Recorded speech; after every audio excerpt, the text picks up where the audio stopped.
Selamat pagi. Bertemu lagi dalam video pembelajaran informatika untuk kelas 10 di semester kedua dengan materi bahasan analisis data dengan Ibu Niputu Veronica Darmayanti.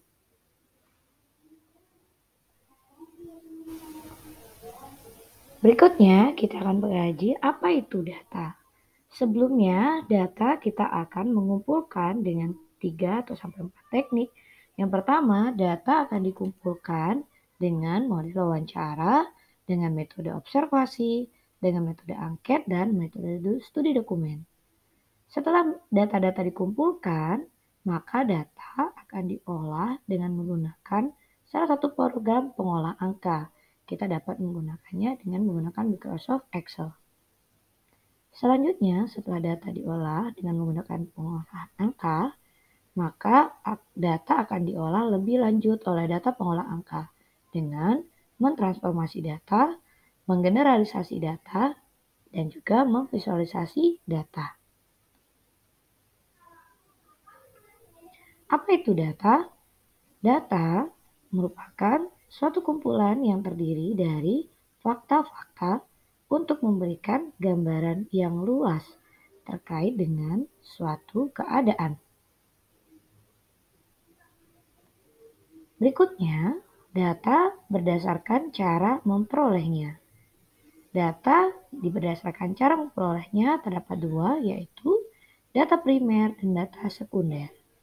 Data primer merupakan data yang diperoleh serta dikumpulkan secara langsung dari objek yang sebelumnya sudah diteliti oleh sebuah organisasi maupun perorangan, seperti data hasil survei, data hasil wawancara, dan data kuesioner. Sedangkan data sekunder merupakan data yang dapat Anda peroleh dari sumber lain yang sudah ada sebelumnya, seperti data penyakit tertentu, data sensus penduduk, dan data lainnya. Berikutnya, data berdasarkan sumber terbagi menjadi dua, data eksternal dan data internal. Data eksternal merupakan data yang didapat dari luar organisasi ataupun tempat di mana penelitian tersebut dilakukan. Sedangkan data internal merupakan data yang Anda dapatkan langsung dari sebuah organisasi maupun tempat berlangsungnya penelitian itu sendiri.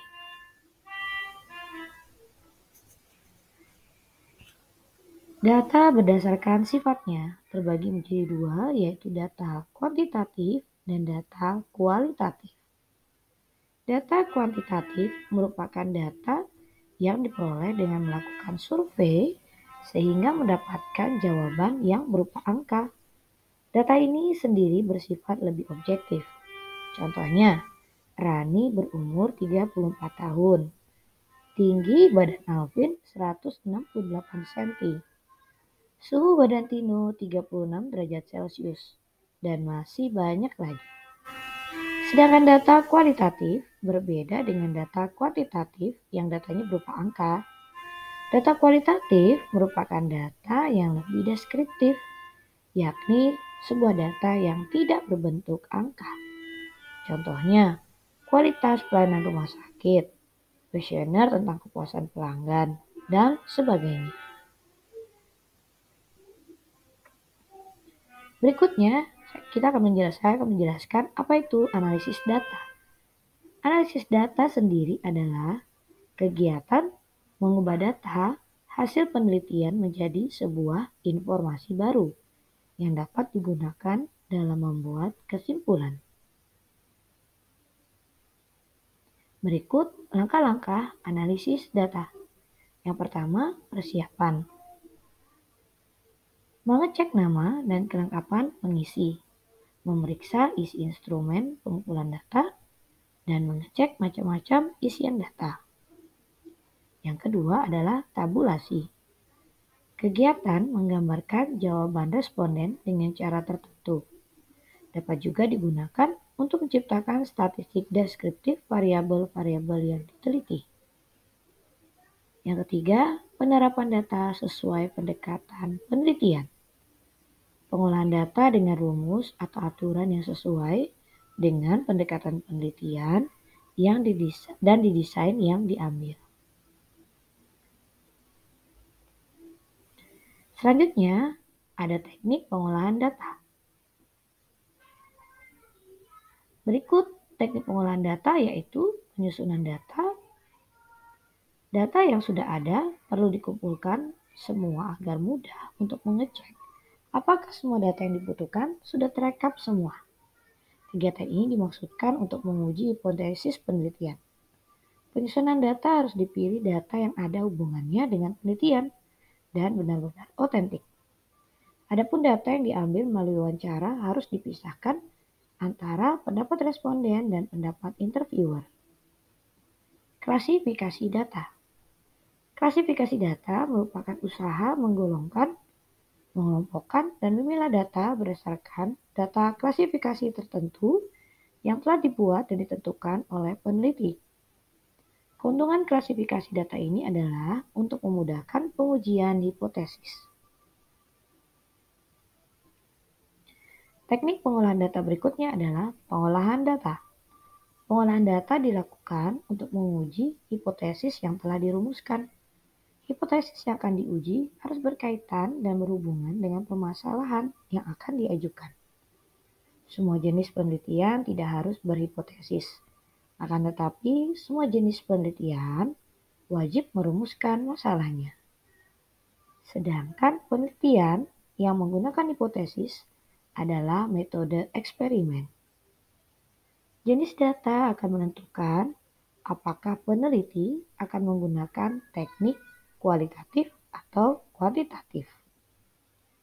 Data kualitatif diolah dengan menggunakan teknik statistika, baik statistika non-parametrik maupun statistika parametrik.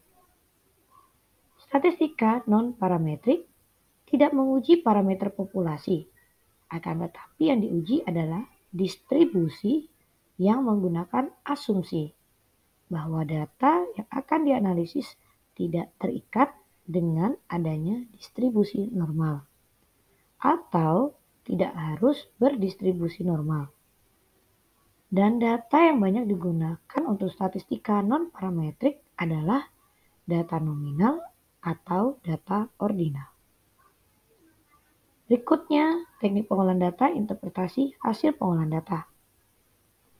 Tahap ini menerangkan setelah peneliti menyelesaikan analisis datanya dengan cermat. Kemudian langkah selanjutnya, peneliti menginterpretasikan hasil analisis akhirnya. Peneliti menarik suatu kesimpulan yang berisikan intisari dari seluruh rangkaian kegiatan penelitian dan membuat rekomendasinya. Menginterpretasikan hasil analisis perlu diperhatikan hal-hal antara lain. Interpretasi tidak melenceng dari hasil analisis. Interpretasi harus masih dalam batas kerangka penelitian. Dan secara etis, peneliti rela mengemukakan kesulitan dan hambatan-hambatan sewaktu dalam penelitian.